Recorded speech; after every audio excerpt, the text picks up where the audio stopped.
complicaciones y lesiones traumáticas, ¿no? Síndrome compartimental, miositis osificante, atrofia de SUDE, fracturas expuestas. Síndrome compartimental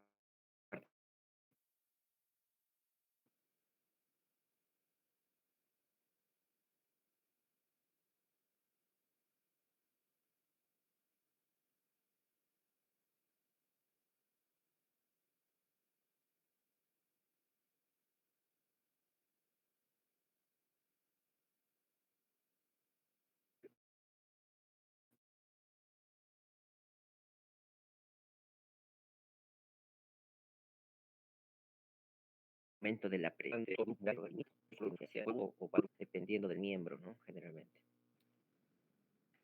El aumento de todo compartimento tiene una presión, ¿no? Que la presión en reposo es cero prácticamente, ¿no? O menor de 10. Cualquier aumento que ocasione el aumento de la presión, obviamente puede desencadenar a complicaciones o secuelas permanentes. Acá podemos ver una presión intracompartimental del orden de 30 milímetros de mercurio durante 12 horas provoca una necrosis muscular definitiva, ¿no? Mientras más tiempo permanezca con un aumento de la presión, va a ocasionar daños permanentes, ¿no? Secuelas, ¿no? Necrosis, ¿no? O daños neurológicos secuelares, ¿no? Por eso es que se menciona que se debe realizar una evaluación constante, ¿no? Permanente para poder identificar. El diagnóstico prácticamente es clínico, ¿no? También hay un aparato que sirve para medir la presión, pero casi no todos tienen la disponibilidad de ese aparato, ¿no? Por lo tanto, el diagnóstico es clínico, ¿no? En base a los síntomas, a la gravedad de los síntomas, ¿no? El aumento o el empeoramiento de los síntomas. Por eso es que se debe definir o hacer un diagnóstico precoz para evitar la progresión y el daño secular.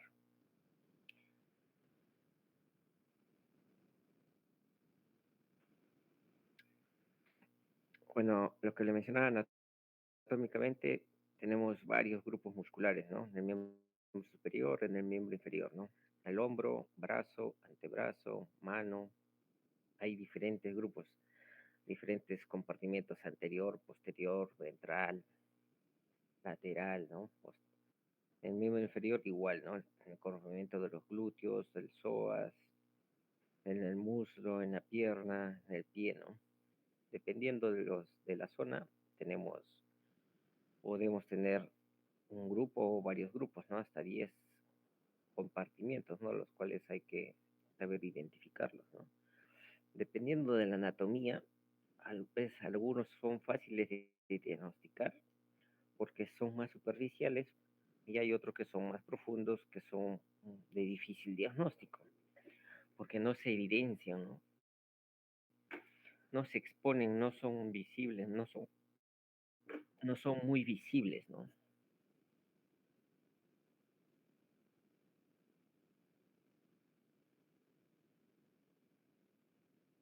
El antebrazo son tanto en la parte proximal, el antebrazo, la parte medial, en la parte distal, ¿no? Que tenemos el pronado cuadrado, los tendones, el nervio, la arteria, ¿no? La radial, la cubital, dependiendo a qué nivel se presente la lesión, ¿no? Se va a descomprimir. Generalmente empieza en un punto y se suele extender, ¿no? El síndrome compartimental generalmente, en el caso de traumatología, se produce ante las fracturas, ¿no? Y en la pierna, porque el hueso es la zona que tiene, mejor dicho, tiene poca capacidad de distensión, ¿no? En la pierna. También el muslo tiene gran capacidad de extensión, ¿no? El antebrazo también es relativamente poca, ¿no? El brazo sí tiene más capacidad, ¿no? De distensión. Mientras menos capacidad tengan de distensión, obviamente va a ser más precoz la sintomatología, ¿no? Acá en la imagen de la derecha podemos ver lo que es la pierna, un compartimiento medial compartimiento lateral, el compartimiento posterior superficial, compartimiento posterior profundo, ¿no? En el profundo superficial son los gemelos, ¿no?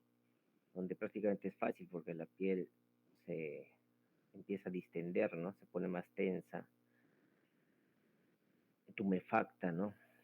En cambio, en el profundo está debajo del compartimiento posterior superficial. En el profundo está la arteria, la vena y el nervio, ¿no? Y se va a distender, pero va a ser poco, va a ser difícil de diferenciarlo porque no se va a evidenciar a través de la superficie, ¿no? Ahí ya se tiene que evaluar a través de la movilización de los dedos, del dedo, ¿no? Del pie, ¿no? Del dedo gordo principalmente, ¿no? Que es el que eh, cuando se extiende o se flexiona, el músculo que se va a estimular es el que está en el compartimento posterior profundo, ¿no? Y el dolor obviamente va a aumentar, ¿no? En el pie igual tenemos varios compartimientos, ¿no? Dependiendo de la zona, dependiendo de la fractura, ¿no? Que se produzca, ¿no? Generalmente el donde se produce la fractura es el compartimiento donde se va a empezar a aumentar el volumen, ¿no? En la mano igual, ¿no? En la mano tenemos varios compartimientos, tanto en la zona tenar, hipotenar, los espacios, los interrocios, ¿no? Los lumbricales. Dependiendo de la zona de fractura, va a empezar a aumentar el volumen, ¿no? A aumentar la presión. Ahora, cuando se hace la descompresión, es evidente, ¿no? Cuando se hace la incisión en la fascia, generalmente se apertura la fascia y el músculo sobresale, ¿no? Se sale como si se abombara, ¿no? Es porque adentro está edematizado, ¿no? Inflamado y protruye a través de la incisión de la fascia, ¿no? También es importante la coloración, ¿no? Si es rojo, rojo vinoso, o es eh, pálido, ¿no? O no sangra, o si el músculo sensible se contrae al estímulo. Características para ver si es que hay lesión. Si ya hay lesión, ¿no? O todavía tiene irrigación o vitalidad ese músculo, ¿no? Generalmente la mayor presentación de los compartimentales se presenta en la pierna, ¿no? Hasta un 40%, en el antebrazo hasta un 18%. Hay compartimentales que solo es a consecuencia de lesiones de los tejidos blandos, ¿no? Puede ser por trauma o aplastamiento, ¿no? Hasta un 23%. Y hay zonas con menor frecuencia como el hombro, brazo, nalga, muñeca, ¿no?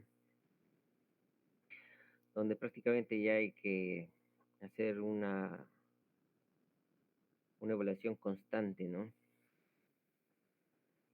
Periódica para ver si es que este aumento de volumen empeora o remite, ¿no?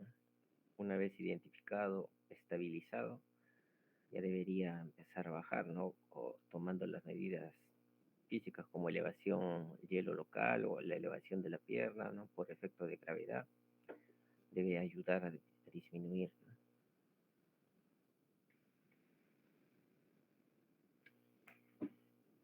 ¿Cómo se hace el diagnóstico?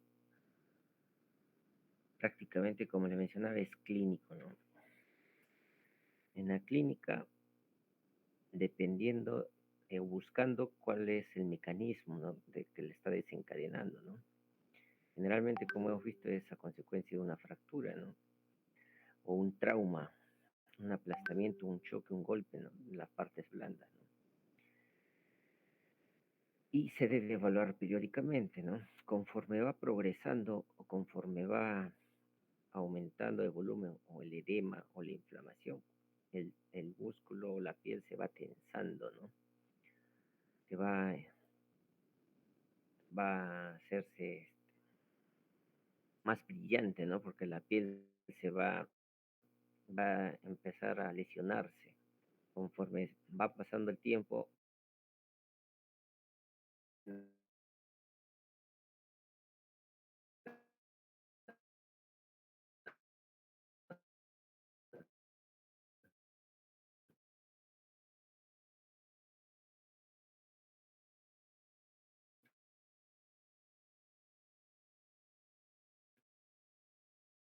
irritación, dolores, más dolores desproporcionados, ¿no? La sensibilidad también la va a perder si es que ya empieza a haber afectación nerviosa, ¿no? Mientras más tiempo pase de la afectación del nervio, la compresión, el nervio ya va perdiendo la sensibilidad. Al inicio puede haber parestesia. Si progresa más, hasta puede desaparecer el dolor, ¿no? Porque ya la lesión nerviosa ya está instalada, ¿no? Acá hay un signo que se llama el signo de la lámpara cialítica, donde prácticamente debido a la tensión que se produce en la pierna, la luz refleja prácticamente sobre el sitio mencionado, ¿no? Y formación de ampollas también en la zona, ¿no? El movimiento, como les mencionaba, de los dedos, la forma hace que también se exacerbe el dolor, ¿no? Por el mecanismo de flexo-extensión muscular, el tendón eh, causa este dolor a nivel muscular, ¿no? Generalmente en el compartimiento profundo está el del ayus, el primer dedo, ¿no? Si yo flexiono, lo muevo pasivamente el dedo, va provocando un dolor. Si es que por lo tanto vamos a tener dolor, empastamiento, ¿no?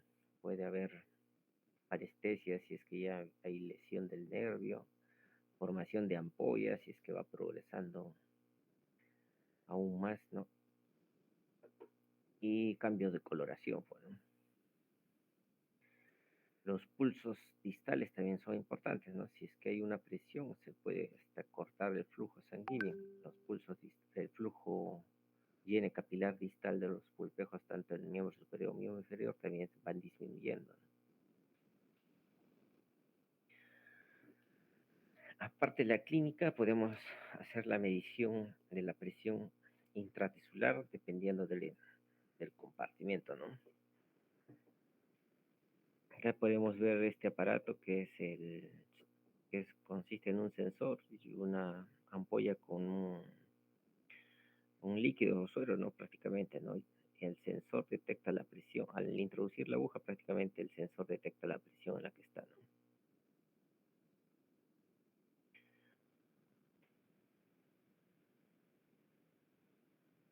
Estamos frente a un signal, ¿no? Pero se ha visto que la medición de la presión diastinoroctólica menos la presión intracompartimental, si es que es menor a 30, también es compartimental, prácticamente una medición de que estamos frente a un compartimental, por lo tanto, el manejo tiene que ser quirúrgico, ¿no? Hay que aperturar ese compartimiento, ¿no? Porque si no, la lesión va a ser permanente, ¿no? Con secuelas. ¿Cómo se hace el diagnóstico? ¿Qué puntos tenemos que tener en cuenta? La historia clínica, ¿no? Cómo se produjo, los antecedentes, el mecanismo de producción, ¿no? El dolor, la clínica prácticamente, ¿no? El dolor progresivo, la tumefacción, el dolor que va progresando, la formación del empastamiento, el dolor desproporcionado, ¿no? Las lesiones dérmicas, formación de ampollas, ¿no? Las parestesias, ¿no? Bueno, y si tuviésemos el sensor, la medición para hacer la medición de la presión intercometal, mucho mejor, ¿no? Pero prácticamente la clínica es lo que nos hace, la clínica tras una evaluación periódica constante, ¿no? Acá tenemos varias formas de síndrome compartimental, ¿no? El agudo diferido, que generalmente es la que se presenta ante las fracturas, ¿no? Un síndrome compartimental no se va a presentar en forma inmediata, puede presentarse en un periodo de 48, 72 horas, ¿no? Por eso es que hay que hacer la evaluación periódica, ¿no? Y hay patologías este, donde ya se tiene, según los estudios, de que se va a presentar sí o sí, ¿no? O tiene un alto porcentaje de presentación, ¿no? En algunas lesiones, como ya les he mencionado, fracturas de pierna, o que algunos han visto las luxaciones de rodilla, que obviamente la presión o el, o el mecanismo brusco, agudo, de una luxación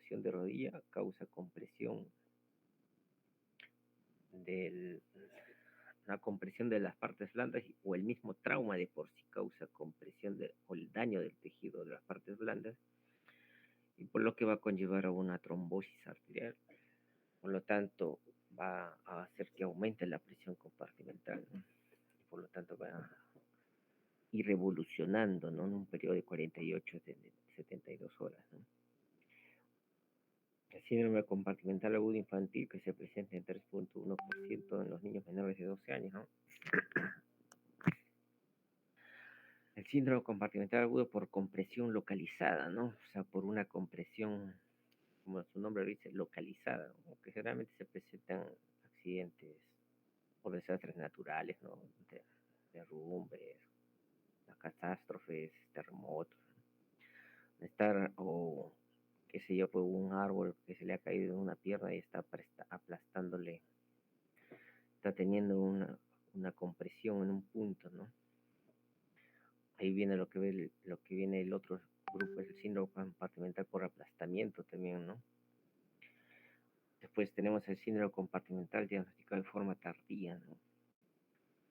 Donde se instauró, se pasó el tiempo esperado, que es 48 de 2 horas, ¿no? Se pasó el tiempo, pues, se llevó un diagnóstico más tardía, ¿no? Generalmente en los politraumas, donde a veces se le da mayor importancia a otras formas, a otras patologías más graves que pueden conllevar a muerte, ¿no? Pero y dejan de lado algo que no es muy importante, entre comillas, ¿no? Y el síndrome compartimental crónico de esfuerzo, ¿no? Que generalmente va asociado a los esfuerzos, ¿no? Pues, en las actividades donde conlleva mucho esfuerzo físico. ¿Cuáles son los objetivos del tratamiento? Acá tenemos 3 puntos, ¿no? Hay que mantener la perfusión de los tejidos, ¿no? La vitalidad, hay que conservar la vitalidad para prevenir la necrosis, por lo tanto evitar la infección, ¿no? Si se necrosa, obviamente es un tejido, si se necrosa una parte, un grupo muscular, obviamente ya es un punto de infección, ¿no? Si es que no se da la cobertura antibiótica necesaria. Una vez diagnosticado el síndrome compartimental, el tratamiento prácticamente es quirúrgico y por lo tanto se tiene que hacer fasciotomía, ¿no?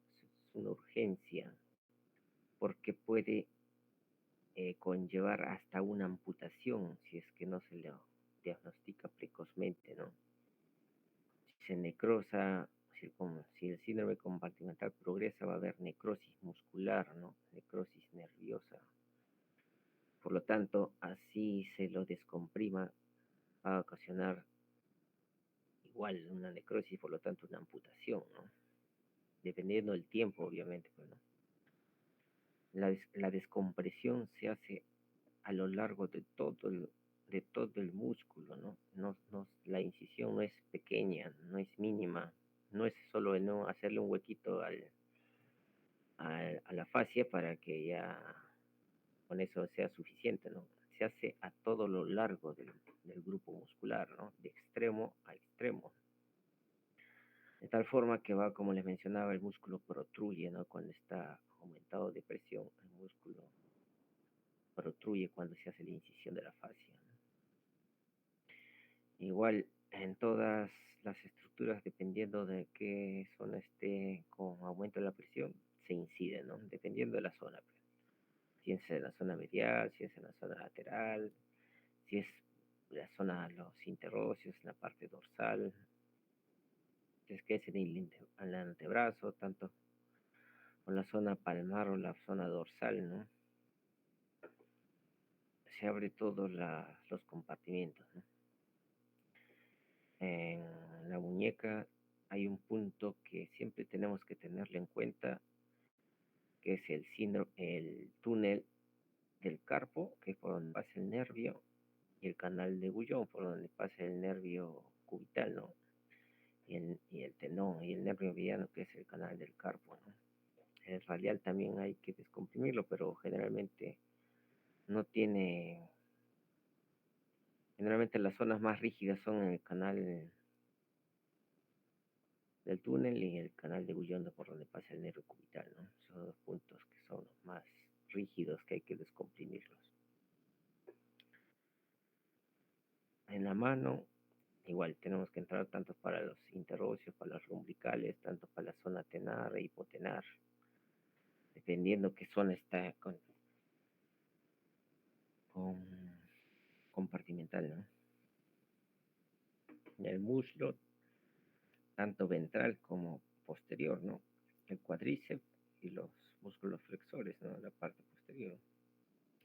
Igual se hace una incisión a todo lo largo del grupo muscular. Cuando se hace la apertura, podemos visualizar las características del músculo y podemos definir o tener ya un pronóstico, ¿no?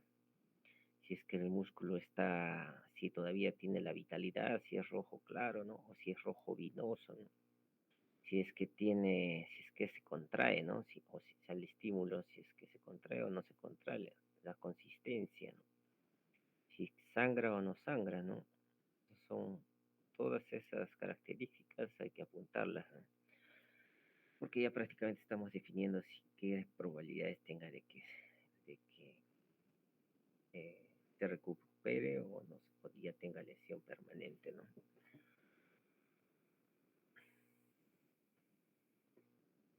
Otra complicación es la miositis osificante, ¿no? Es un proceso reactivo, ¿no?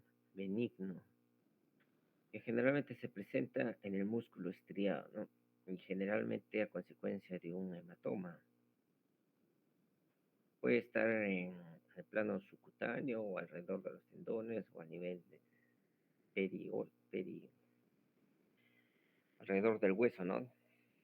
Dependiendo de la zona, ¿no? También lo han denominado como un hematoma osificante porque la sangre es la que se osifica prácticamente, ¿no? O también se ha denominado osificación heterotópica, ¿no? Generalmente este es producido a consecuencia, como les mencionaba, del sangrado, ¿no? Entre un trauma, la sangre que se acumula se calcifica, ¿no? Se osifica, por lo tanto la clínica va a ser también característica. Va a haber una masa palpable, ¿no? También va a haber dolor, y dependiendo de la zona, bueno, generalmente está en, en el grupo muscular, ¿no? Es intramuscular, ¿no? Puede también presentarse cerca al hueso, ¿no? Si es que está cerca al hueso, puede hasta fusionarse en algunos casos, ¿no? Al hueso. Si es que está próximo, ¿no? Al periósteo, puede llegar a fusionarse, ¿no? Pero si está como un hematoma, bueno, va a estar separado generalmente, ¿no? Esta miositis osificante también podemos presentar, presentarla o tenerla como diagnóstico diferencial en algunos tumores, ¿no? Los tumores también dan las mismas características, ¿no? Acá podemos ver unas radiografías donde en la imagen de la derecha podemos ver que alrededor del hueso hay también imagen radiopaca, ¿no? Donde se empieza a ver ya el tejido o imágenes parecidos al tejido óseo, ¿no?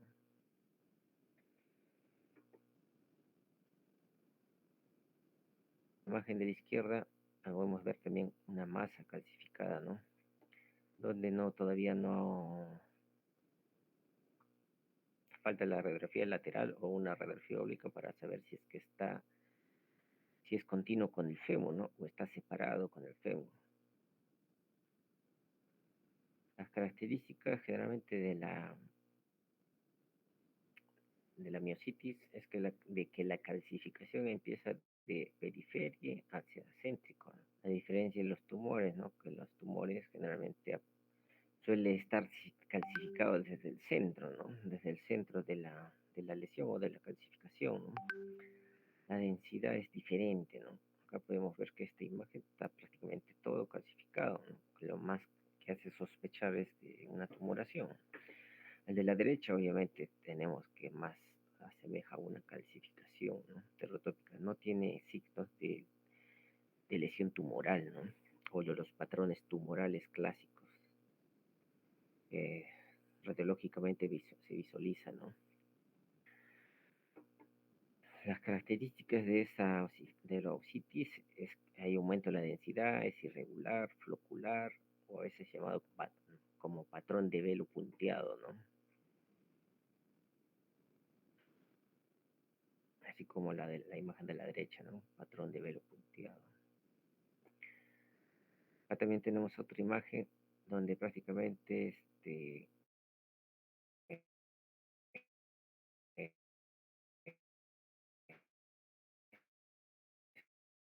son imágenes radiográficas donde en esta se ve la lesión que está todo clasificado, picante por hematoma, donde la clasificación es generalmente de periferia ventral, ¿no?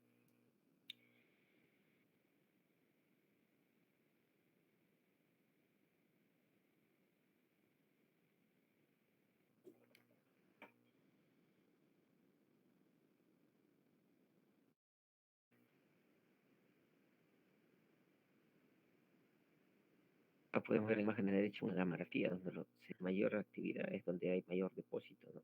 Y es donde se puede identificar la zona que tiene o tiene la sospecha de que está la zona de lesión, ¿no? La calcificación. El otro punto es la atrofia de Sudeck, ¿no? O también llamada distrofia simpático-refleja o síndrome doloroso regional complejo, ¿no? Tiene varios nombres, o atrofia de Sudeck, ¿no? Esta atrofia de Sudeck se caracteriza por un dolor continuo desproporcionado a la lesión, ¿no? Puede ocurrir en semanas o meses después de un traumatismo o fractura generalmente, ¿no? Que se va a evidenciar hasta un 50%, ¿no? Y hasta un 25% en la etiología desconocida, ¿no? No hay una causa específica, ¿no? O sea, no tenemos una causa de esta distrofia simpático-refleja, ¿no? Hay varios patrones. Puede ser localizado, puede presentarse en una extremidad y saltar a otra extremidad, puede aparecer en la punta del dedo y progresar a todo el cuerpo. Es variable. Pero lo que respecta generalmente a las fracturas, a las desencadenadas a consecuencia de la fractura, generalmente las que se presentan son en las extremidades, ¿no? En las manos y en los pies, ¿no? Fracturas digitales o fracturas de muñeca, que generalmente son las que tienen mayor presentación en lo que respecta a traumatología, ¿no?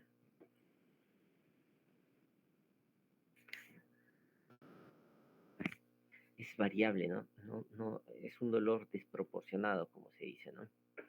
Hasta puede ser desencadenado hasta por una astilla en el dedo, ¿no? O sea, no se sabe la causa, ¿no? Pero se, se tiene como punto principal que es lo que está al simpático, ¿no? La que da la hiperactividad, la hipersensibilidad, la alteración simpática en la que se ve alterada, ¿no? No hay ninguna prueba de laboratorio para diagnosticarlo, ¿no? Por lo tanto, el clínico debe evaluar y documentar todos los signos y signos presentes con el fin de establecer. Todavía no se logra, o mejor dicho, se han intentado varios esquemas, pero varias o maniobras o métodos diagnósticos, pero todavía no se llega, no hay una prueba, un gol estándar de diagnóstico para la atrofia de Sudeck, ¿no? Generalmente es clínico, ¿no? Y hay que descartar todas las posibles diagnósticos diferenciales para poder llegar al diagnóstico de atrofia o distrofia simpática refleja, ¿no? Existe un cierto número de factores precipitantes, ¿no? Como etiológicos. Un trauma, que es lo más generalmente se presenta, ¿no? Trauma a repetición o trastorno de movimiento repetido, ¿no? enfermedades cardiovasculares o infarto de miocardio, trastorno de columna, tuberculosis, lesiones neurológicas centrales, infecciones, cirugías, o algunas idiopáticas, ¿no? No hay una causa específica. Son factores, pero como hemos visto, generalmente se presentan hasta un 50% en consecuencia de fracturas, ¿no? Bueno, a pesar de patiogenia, a pesar de las recientes investigaciones, los mecanismos que causan lesiones no son muy claros, ¿no? Por razones que se desconocen, los individuos desarrollan este síndrome. Así, el sistema simpático se mantiene hiperactivo constantemente.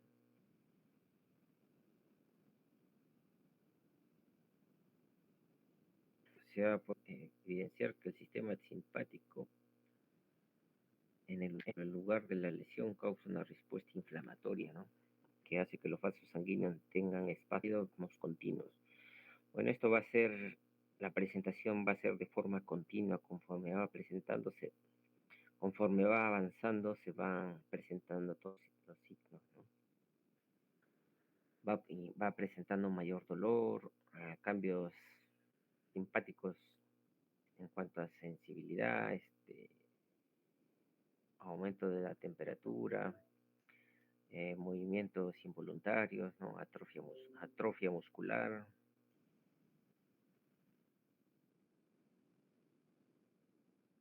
Acá tenemos un cuadro donde podemos ver algunas etiologías, ¿no? Hasta un esguince puede producir una atrofia de Sudes, ¿no? O una distrofia simpática refleja, ¿no? Hay heridas, contusiones, punciones, quemaduras, ¿no? Procesos inflamatorios.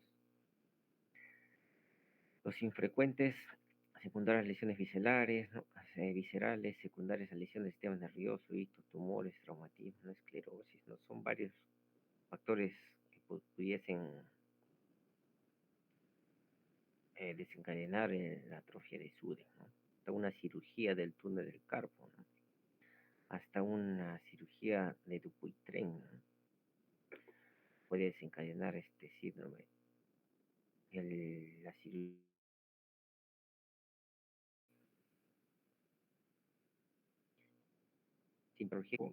puede estar marcada, pero si le da lo que estaba, ¿no? Pero eso a consecuencia que no se sabe la causa, ¿no? Pero puede presentarse toda cirugía, todo procedimiento tiene riesgo de estar peor, pero son raros, pero se pueden presentar. El dolor es progresivo, ¿no? Como les mencionaba. Los cambios en la piel prácticamente se van presentando con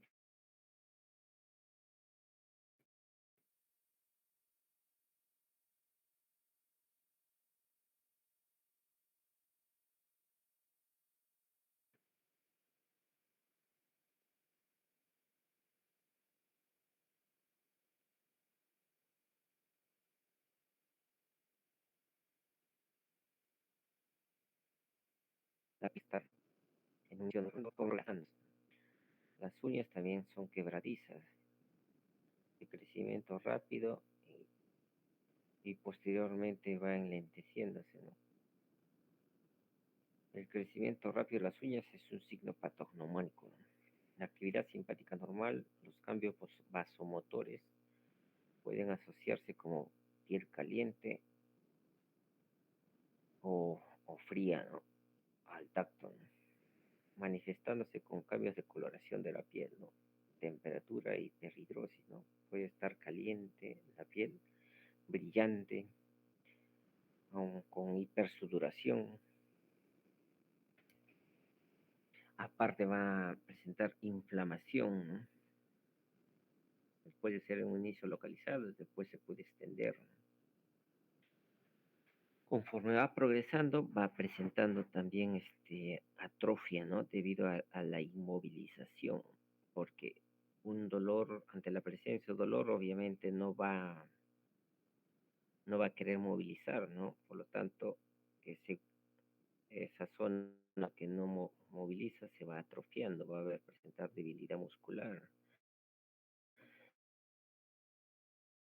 va a presentar temblor, mioclonías o distonías, ¿no? En las imágenes podemos ver una diferencia, aumenta el volumen, ya la piel se va tensando, ¿no? Se va haciendo más lisa, más fina, más brillante, va a presentar atrofia, ¿no? Acá el edema es lo que se ve aumentado de tamaño, ¿no? Pero ya, interiormente el músculo se va atrofiando, ¿no? Se va haciendo la piel más brillante, las uñas van creciendo rápido, más quebradizas, ¿no? La sensibilidad es hiperalgésico, ¿no? Hasta el roce de la ropa o el mínimo contacto puede desencadenar un dolor intenso. Pues no toleran, ¿no? El, el roce, el contacto, ¿no?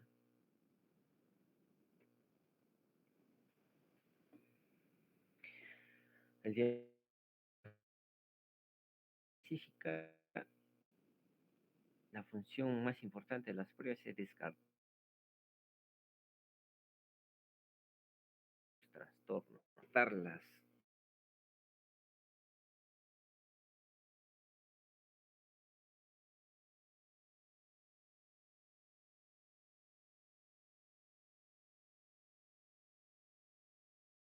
Características. Más pronto se haga, más pronto se instaura el tratamiento, chicos, por lo tanto no va a haber mucha progresión de la enfermedad.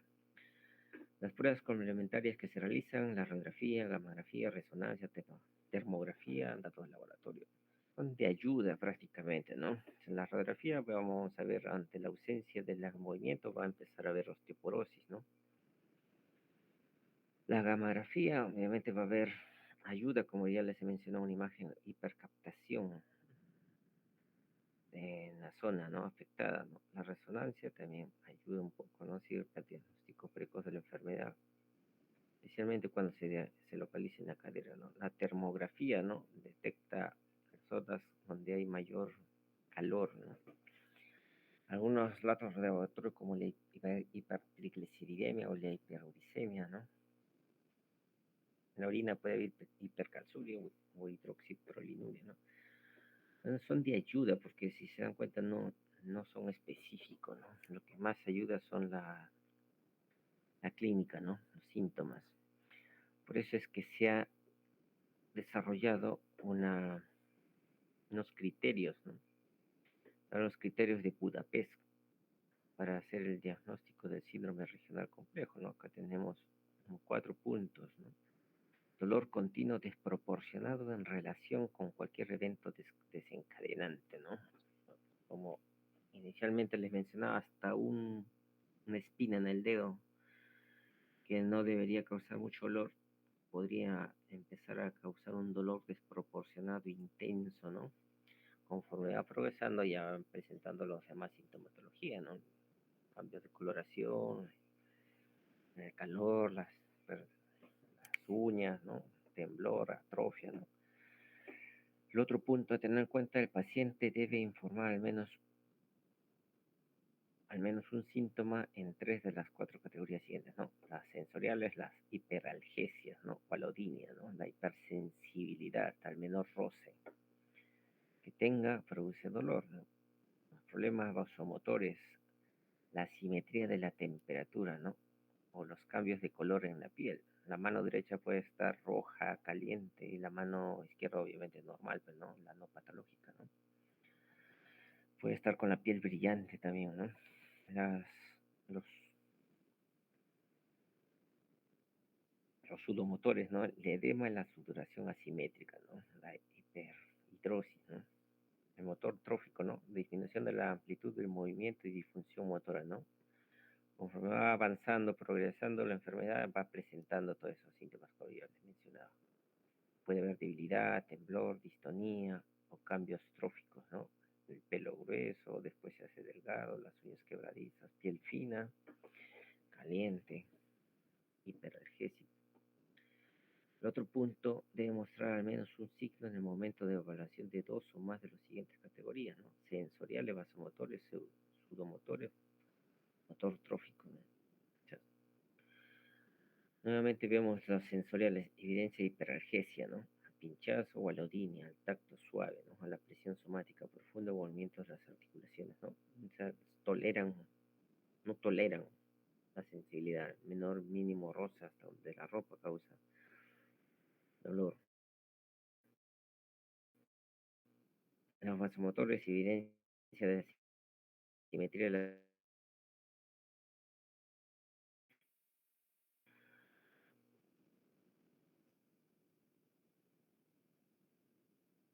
En cuarto punto, no hay otro diagnóstico que explique mejor los signos y síntomas, ¿no?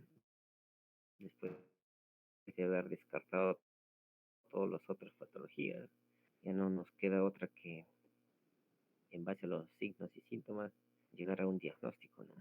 Obviamente teniendo toda la relación, ¿no? Ya podemos llegar, según estos criterios de Budapest, a un diagnóstico clínico prácticamente de la atrofia de Sude, ¿no? Como diagnóstico diferencial tenemos varias categorías, ¿no? Las fracturas de estrés, lesión del ligamento, atrapamiento, compresión, diabetes, lesión del sistema nervioso central, ¿no? Vasculares, una enfermedad de Raynaud, que también nos puede hacer confundir por cambios de coloración, ¿no? Insuficiencia arterial, linfedema, trombosis venosa profunda, tromboflebitis, ¿no? Que también podría hacer sospechar o hacer pasar desapercibido el diagnóstico, ¿no? Son similares los síntomas, ¿no? Por eso hay que descartar todas estas patologías, ¿no? Hasta un síndrome compartimental, ¿no? Por el aumento de volumen. Enfermedades inflamatorias como la artritis, ¿no? Reumatoide, ¿no?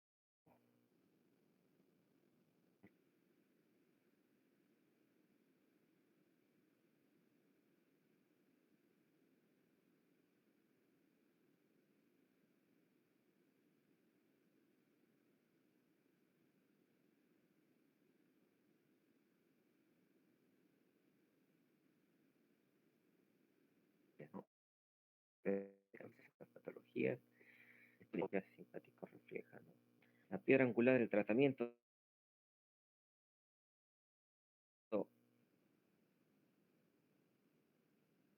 es hacer que el paciente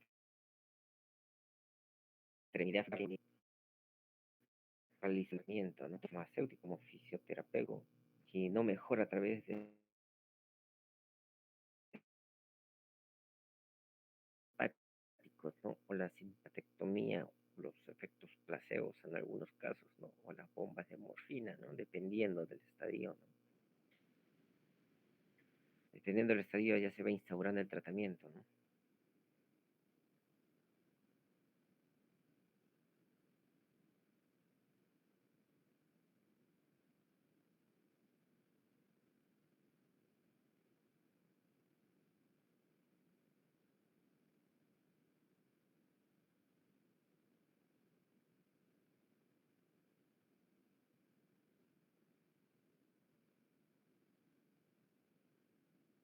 ¿No? O sea, que la estructura ósea o el hueso sea expuesto a través de la piel, ¿no?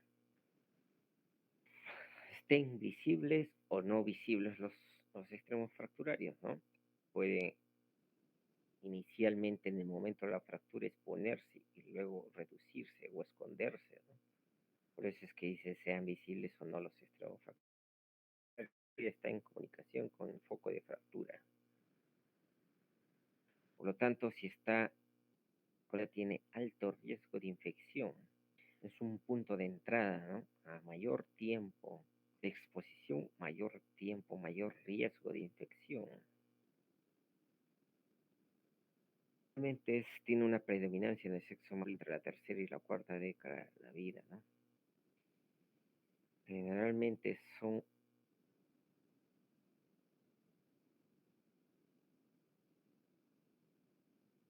producidos por los accidentes de tránsito, por ciento, ¿no?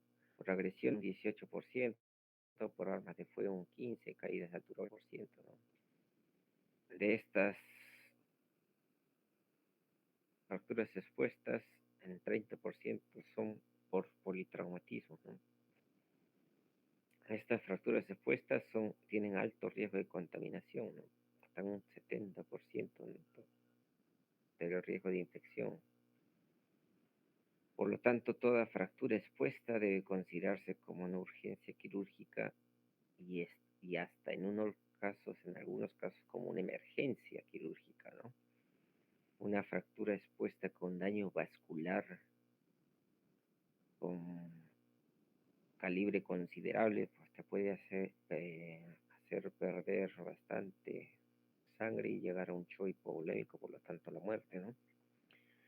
La incidencia anual de 3.4 por 100.000, generalmente dentro de estas son las fracturas de tibia las que son las de mayor presentación, ¿no?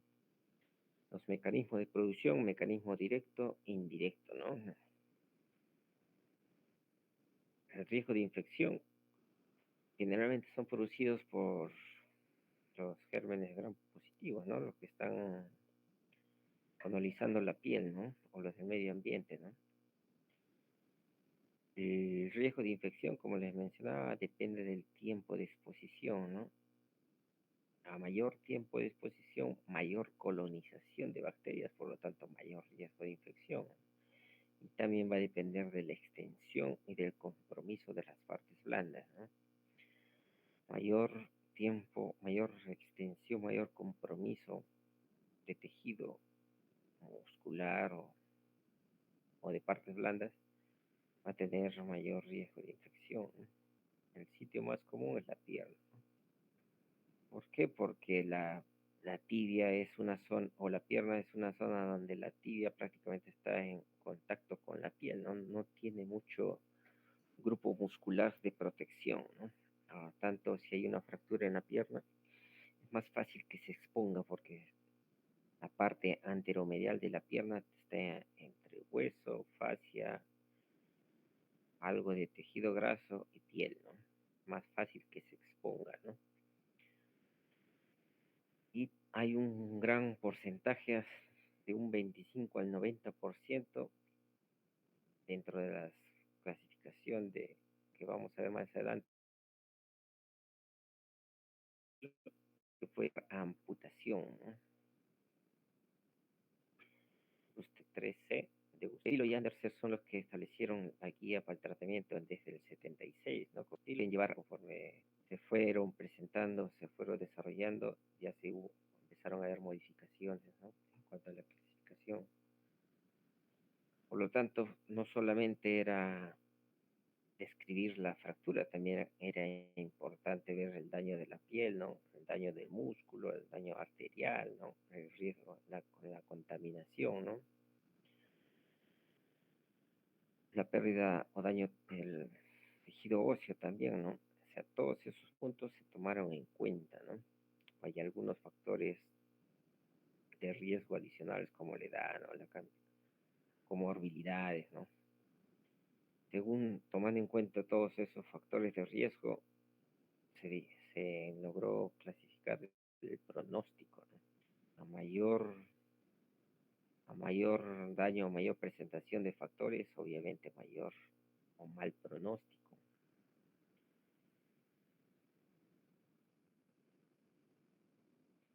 Acá tenemos algunas imágenes de fracturas expuestas, pueden ser mínimas, extensas, ¿no? De piel con fragmentos óseos desprendidos, ¿no? Hasta con severo daño tanto el paquete vascular con riesgo alto de amputación, ¿no? Hasta lesiones mínimas aparentemente, ¿no? Una herida pequeña, pero todo el miembro está impactado, tumefacto, donde podría o tiene alto riesgo de hacer un compartimental, aparte de la fractura que se puede presentar el compartimental, ¿no?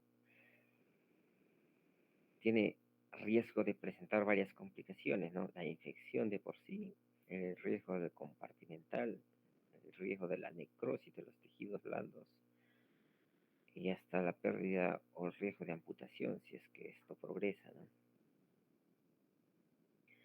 Según el daño, según la lesión, se va a definir la clasificación, ¿no? Según el mecanismo también es importante, ¿no? Puede haber fracturas expuestas mínimas con heridas mínimas, puede haber fracturas expuestas hasta con pérdida de tejido óseo extenso, ¿no? Generalmente acá vemos una imagen donde hay una pérdida total de segmento, de un segmento óseo, ¿no? Que todo un fragmento, casi en todo un tercio del radio se ha perdido. y en los cuales se ha tenido que reconstruir con aloinjerto, ¿no? Sacar injerto cadavérico, colocarle, reponer en la zona del defecto y fijarlo con material de osteosíntesis. Y posteriormente ya se va a ver la reintegración del aloinjerto, ¿no? Al menos se logró conservar o conservar la función, la, y no perder el miembro, ¿no? Hasta un,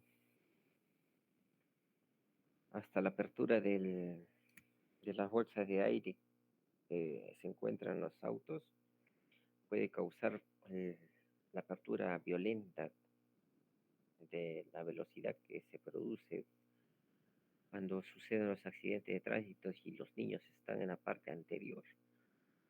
La apertura violenta de las bolsas pueden ocasionar las fracturas o pérdidas totales, ¿no? Así como sucedió en este caso, ¿no?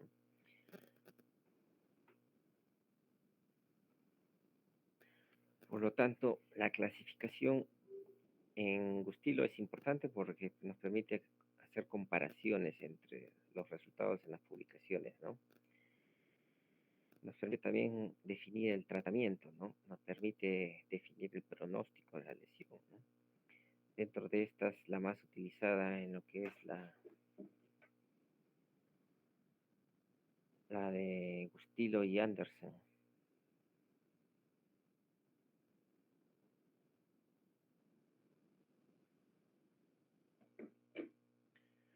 donde se logró clasificarlas como en uno, 2, 3, ¿no? La de 3 la subclasificó en ABC, ¿no? La uno en lesiones, fracturas expuestas con una herida menor de un centímetro, en la 2 es mayor de un centímetro hasta 9 centímetros y la 3 mayor de 10 centímetros, ¿no? Y está generalmente asociada a pérdida de tejidos, ¿no? A la cobertura, ¿no? Si hay cobertura del periósteo, si hay adecuada cobertura del hueso, si es que hay necesidad de hacer cobertura con colgajos o si es que hay lesión vascular, ¿no? Que es la 3C prácticamente, ¿no? Cuando hay daño vascular ya prácticamente es una 3C más grave, ¿no? Las clasificaron también según el tiempo, ¿no? Las recientes y las tardías. Las recientes una revolución de menor de 8 horas, las tardías mayor de 8 horas, ¿no? Obviamente, como les decía, a mayor tiempo, mayor riesgo de infección, ¿no? Y generalmente estas son las que tienen, las de mayor riesgo de infección, generalmente son las que tienen gran parte de lesión de tejidos blandos, ¿no? Hay otras clasificaciones como la de MES, que en 1990 se diseñó para predecir la probabilidad de amputación en función a cuatro criterios, ¿no? A la lesión ósea y lesión de partes blandas, a la isquemia, al estado hemodinámico y a la edad, ¿no? Definiendo que una puntuación mayor a 7 predice con precisión la amputación en el 100% de los miembros, ¿no? O sea, con una puntuación de 7 ya prácticamente se está prediciendo mm, de que podría amputar el miembro, ¿no?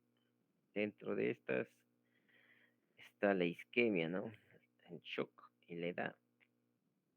La, bueno, y el mecanismo, ¿no? Si es de baja energía, alta energía, ¿no? La isquemia, si es que tiene pulsos débiles o ausentes, pero una perfusión normal, ya la consideran con un puntaje de 1. Si es que tiene un shock, una hipotensión transitorio persistente, le dan su valor, ¿no? Si sumados estos 4 puntos suman, y la edad, ¿no? A mayor edad tiene mayor puntaje, ¿no? Y sumados todos estos puntos, suma mayor a 7, tiene una gran probabilidad de requerir una amputación, según escala de mes, ¿no? Acá tenemos la clasificación de Gustilo según el grado 1, 2, 3, y la de 3 se subclasifica en ABC, ¿no? Como ya les mencionaba, según el daño o la necesidad de cobertura ósea, ¿no? O si es que es lesión vascular, que ya sería la 3C, ¿no? En el grado uno, que si es de baja energía, con una herida menor de 1 centímetro, es causada de adentro hacia afuera, ¿no? El nivel de contaminación es mínimo. Obviamente, el manejo siempre es el dolor, controlar la infección, estabilizar la fractura, ¿no? Una herida pequeña tiene baja probabilidad de infección, pero sigue teniendo la probabilidad de infección. Por eso es que hay que hacer una limpieza adecuada, eliminar todos los detritus, cuerpos extraños y dar cobertura antibiótica y estabilizar, ¿no?, el miembro, ¿no? El grado 2 ya es una herida entre 1 a 9 centímetros, pero ya hay mayor daño de las partes blandas, ¿no? Pero todavía permanecen, ¿no? Hay mayor daño, pero todavía están.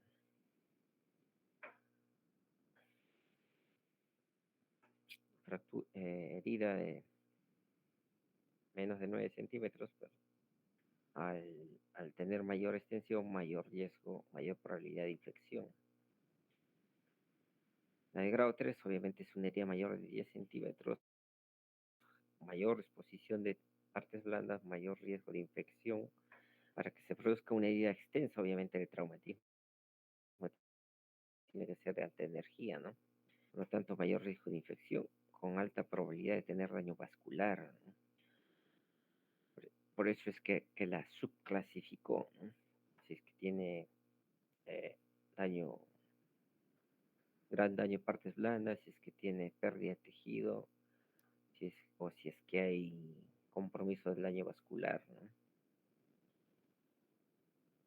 Generalmente son producidas por mecanismos de alta energía, ¿no? Donde la fractura va a ser más con minutas, más polifragmentarias, ¿no? Dentro de estas, los accidentes de tránsito generalmente son los que se han presentado en mayor frecuencia, ¿no?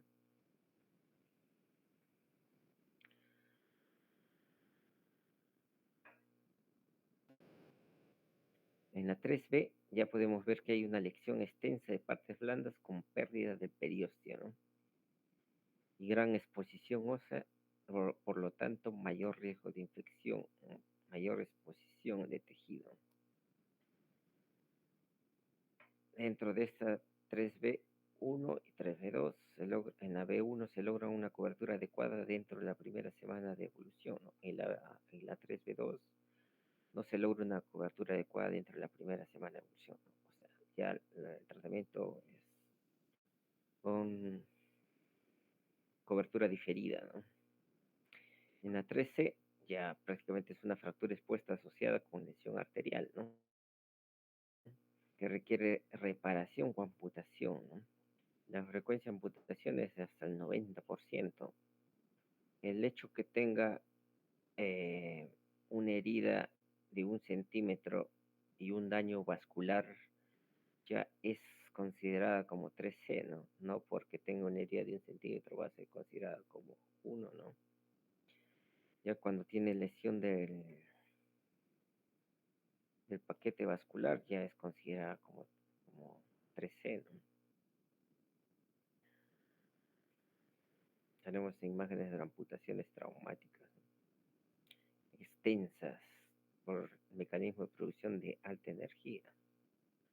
Fracturas expuestas que se consideran grado 3, ¿no? Mira, las fracturas segmentarias, lecciones por accidentes agrícolas, por alto riesgo de infección, pues, ¿no? O fracturas ocurridas en aguas de río o lago contaminado por armas de fuego, ¿no? O sea, el arma de fuego produce una herida pequeña y puede ocasionar el lecho vascular, ¿no? Y alto riesgo de infección, ¿no? Fracturas con lesión neurovascular, amputaciones traumáticas, fracturas con más de 8 horas de evolución, ¿no?, también son consideradas como grado 3, ¿no? Por lesiones por catástrofes o naturales o heridas de guerra, ¿no? El diagnóstico es fácil de diagnosticar en base a la clasificación de Gustilo, ¿no? En base al tamaño de la herida y al- ya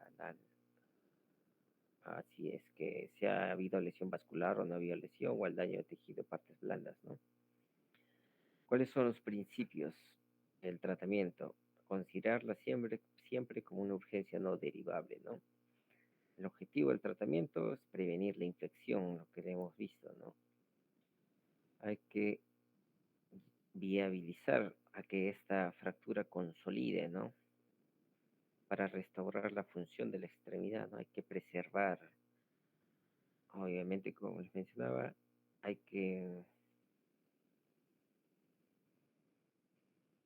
hay que estabilizar la fractura, hay que darle cobertura antibiótica, hay que hacer la limpieza quirúrgica necesaria, ¿no? Para preservar la función de la extremidad, ¿no? Los principios de las fracturas expuestas, ahí podemos ver, tratar toda fractura expuesta como una urgencia, ¿no? Antibiótico-terapia, desbridamiento, estabilizar, cierre apropiado de la herida, injerto con hueso esponjoso, rehabilitación psicológica del paciente, ¿no? En una herida, cuando se presenta una fractura expuesta, lo que se tiene que hacer es hacer una limpieza, ¿no? Un lavado, ¿no? Si es que se está en un lugar alejado, bastante cloruro de sodio, limpiarla, eliminar todos los detritus, prácticamente bastante líquido para eliminar todos los detritos por arrastre, prácticamente se tiene que eliminar toda sustancia, todo cuerpo extraño o detrito. Después eliminar los tejidos desvitalizados ya definidos, ¿no? Si es que están en una etapa inicial, ¿no? Porque posteriormente se tiene que hacer otra reintervención para seguir eliminando todo lo que está desvitalizado, ¿no? En la etapa inicial es lavar. Después de haber lavado, hay que afrontar esa herida, ¿no? No cerrarla definitivamente a compresión, sino afrontarla de tal forma que se está cerrando la exposición o se está afrontando, se está cerrando el punto de entrada de la infección. Darle la cobertura antibiótica y estabilizar la fractura, ¿no? Y obviamente derivar para hacer el manejo inicial quirúrgico hospitalario, ¿no?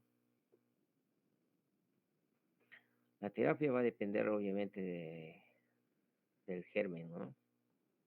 Generalmente entre los más frecuentes son los gram positivos por tener mayor,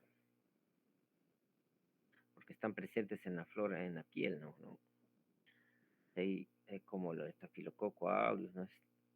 Pterococo, Klebsiella, que son los que tienen un mayor porcentaje dentro de las infecciones, ¿no? También se van a presentar los gram negativos, los anaeróbicos, ¿no? Dependiendo del grado, obviamente tienen mayor predisposición, ¿no? Y dependiendo del germen que se presente, también se va a dar la cobertura antibiótica, ¿no? Etiológica, de acuerdo al germen. A mayor exposición o mayor gravedad de la clasificación, tiene mayor riesgo de infección, ¿no? Si tenemos eh, gérmenes gram positivos, obviamente todos los grupos de antibióticos para gérmenes gram positivos, ¿no? Entre las penicilinas, cefalosporinas, ¿no?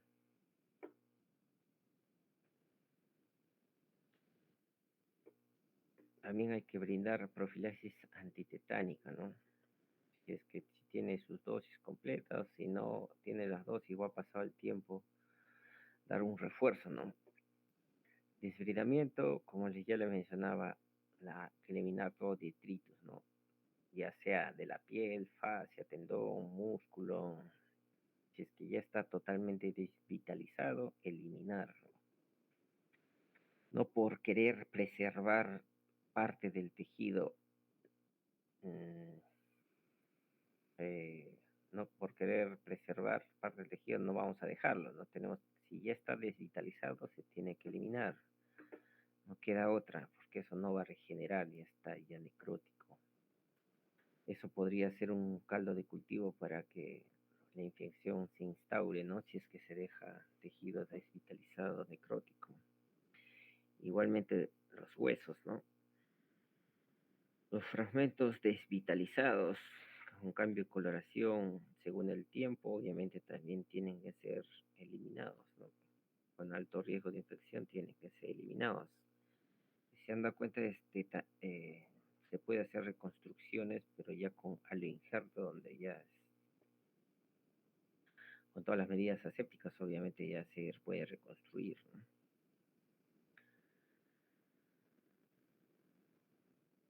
Lavado a chorro, bueno, acá menciona según el tipo 1, 2, 3 que utiliza 1, 2 litros, 5 litros, 10 litros, ¿no? Bueno, entonces son como un parámetro en general, ¿no? Lo más importante es eliminar litros, ¿no? No necesariamente tiene que con 10 litros, ¿no? Lo importante es eliminar todo para que esté el agua clara, ¿no? Y repetirse obviamente periódicamente, ya sea 24 48 horas, ¿no? Dependiendo la gravedad, ¿no? O la necesidad. Bueno, todo fractura expuesta, obviamente el manejo tiene que ser quirúrgico, ¿no? Después de haber brindado todas las medidas iniciales, el tratamiento es quirúrgico. En el quirófano ya se toman en cuenta varios puntos, ¿no? Apóstol, estado de cultivo, rasurado, irrigación de suero, bueno, ya son ya manejo hospitalario, ¿no?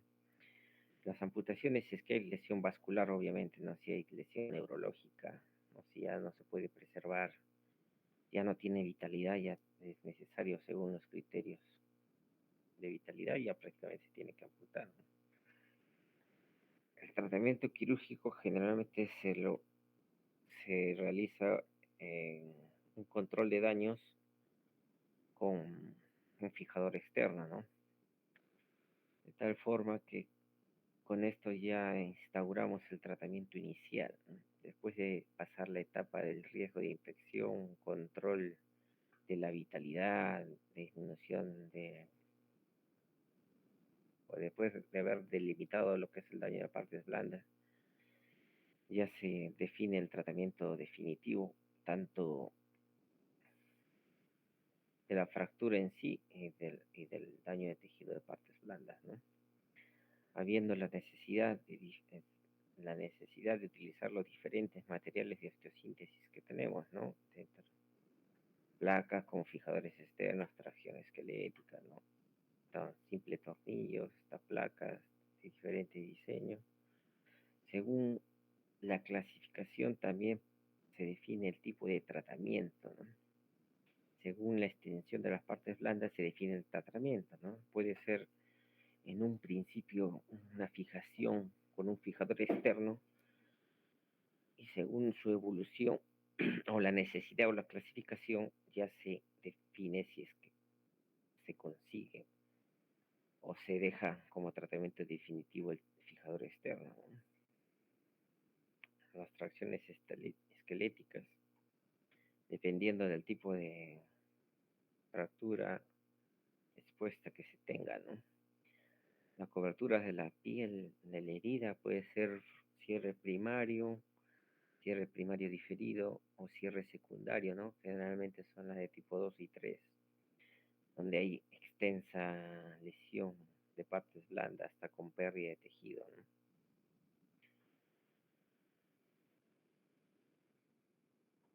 Bueno, estas son ya las indicaciones según el cierre primero de la fractura, ¿no? En el cierre primero diferido, donde ya prácticamente es secundario, ¿no?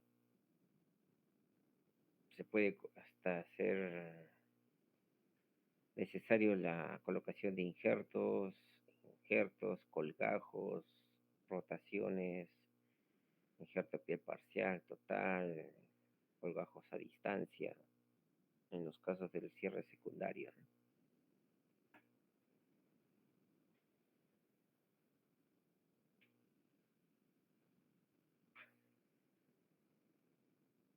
Pues está haciendo un colgajo prácticamente de la pierna, entre comillas, buena, se le pasa un colgajo faciocutáneo a la piel o a la pierna mala, ¿no?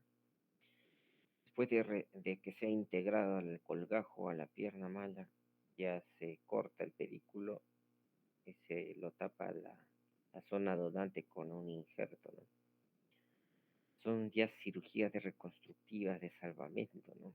Y acá ya queda de lado un poco lo que es la estética, ¿no? Que por el colgajo puede ser abombado, o acá puede, en la donante puede estar con depresión, ¿no? Por eso ya son cirugías, como les mencionaba, de salvamento, reconstructivas, ¿no? Hay una imagen de una fractura expuesta con pérdida de tejido, donde se ha habido necrosis, hay exposición de la placa, donde ya el cierre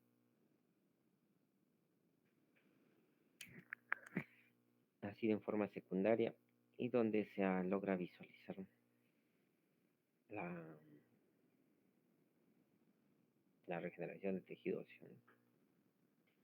Y el tejido se lo cerró en forma secundaria con injertos y donde totalmente ya recuperó la funcionabilidad, ¿no? O se preservó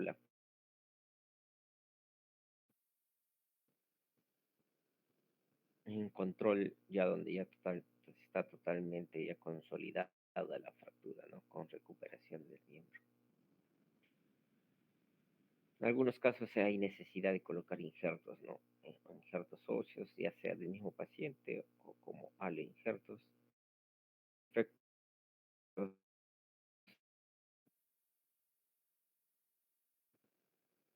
en los defectos, ¿no? Mayor de 3 centímetros, 5, 10 centímetros, dependiendo de la zona.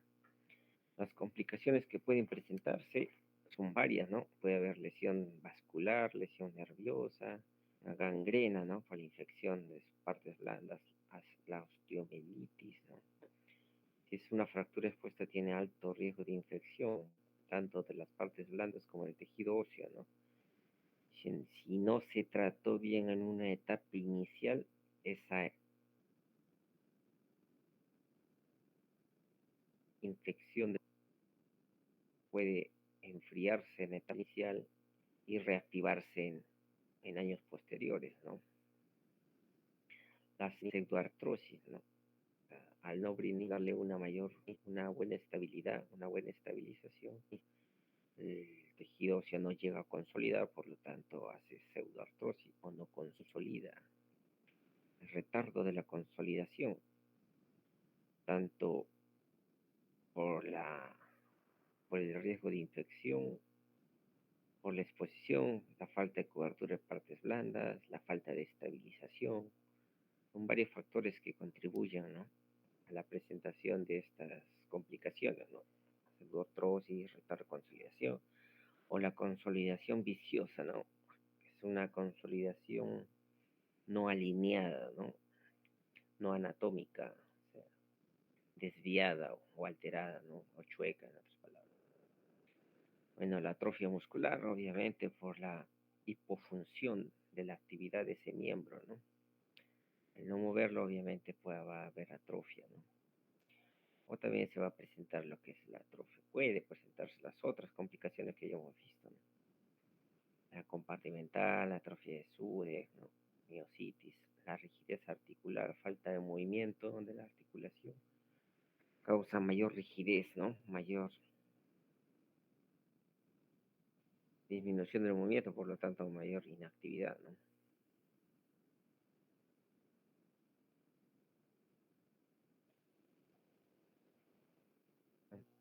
¿Alguna pregunta?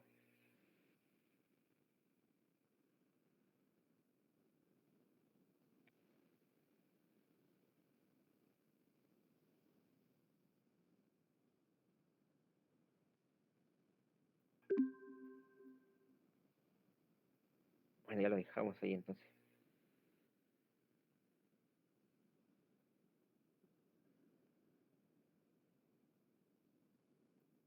Ya, ya te los mando.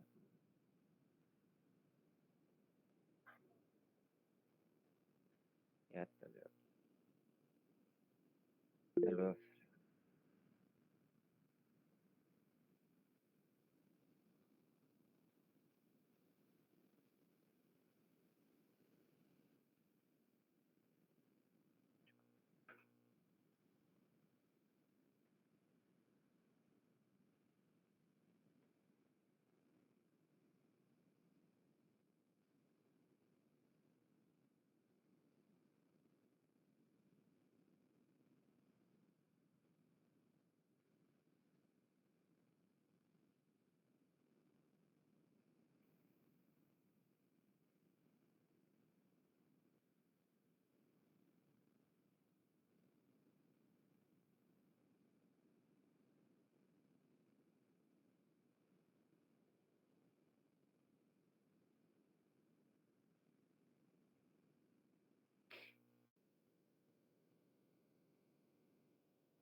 Sí, ya se fue.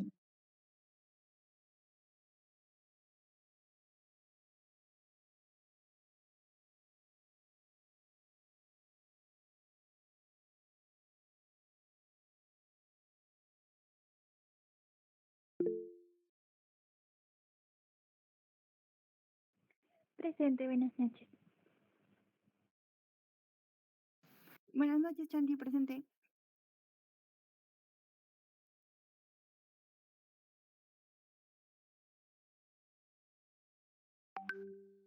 Oli, presente. Presente, Shan.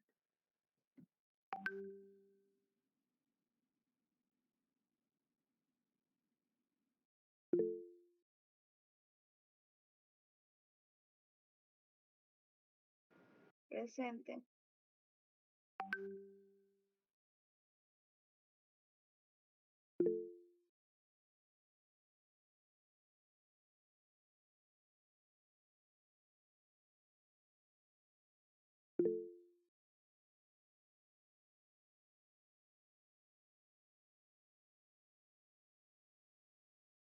Presente.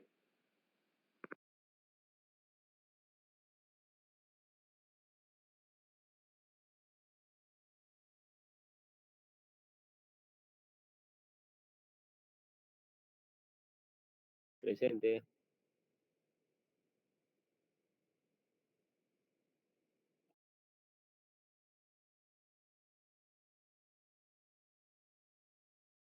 Presente. Presente. Presente. Presente, Chantal, buenas noches. Chantel, Camila me dijo que está teniendo problemas de conexión ahorita, pero sí estaba en la clase.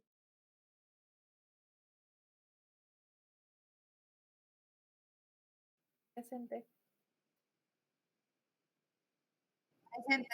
Ah, sí, yo también.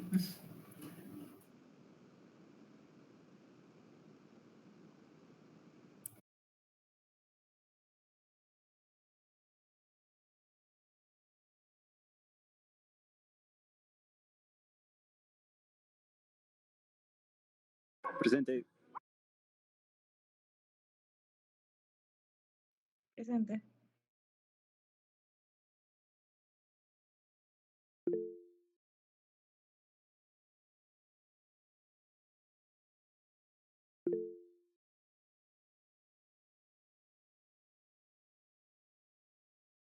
Presente. Presente.